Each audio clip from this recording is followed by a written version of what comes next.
జిల్లా దర్శిలో నిర్వహించిన కార్యకర్తల సమావేశంలో ఎమ్మెల్యే మద్దిశెట్టి వేణుగోపాల్ పాల్గొన్నారు. తన అనుచరులపై అధికారులు అక్రమ కేసులు పెడుతున్నారని ఆగ్రహం వ్యక్తం చేశారు. తాను ఇంకా ఎమ్మెల్యేనే అన్న విషయం మర్చిపోవద్దంటూ అధికారులకు వార్నింగ్ ఇచ్చారు. నమ్ముకున్న కార్యకర్తల కోసం ఎంత దూరం వెళ్లడానికైనా సిద్ధమని ఎమ్మెల్యే ఘాటుగా వ్యాఖ్యానించారు.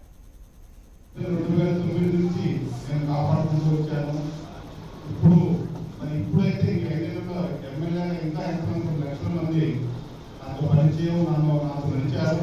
వాళ్ళందరికీ కూడా నేను ఎన్ని కష్టాలు వచ్చినా నాకు కానీ ఎన్ని వస్తువులు వచ్చినా కానీ వాళ్ళని వదలను, వాళ్ళ కోసం నేను కృషి చేస్తానని చెప్పడం వాళ్ళని చూస్తున్నాను. నాకు నడిచిన వాళ్ళ మీద కేసులు పెట్టడం, వాళ్ళకి కావాల్సిన బిల్లులు చేయకపోవడం, వాళ్ళకి నేను ఇచ్చిన పథకాలను తీసేయడం, ఇలాంటి కార్యక్రమాలు చూస్తూ ఉన్నాను. ఇది మంచి పద్ధతి కాదని చెప్పి నేను తెలియజేస్తున్నాను. పార్టీలు అందరూ కావాలి, అందరూ సహకరిస్తేనే మనం ముందుకెళ్ళగలమని కూడా గ్రహించాలి.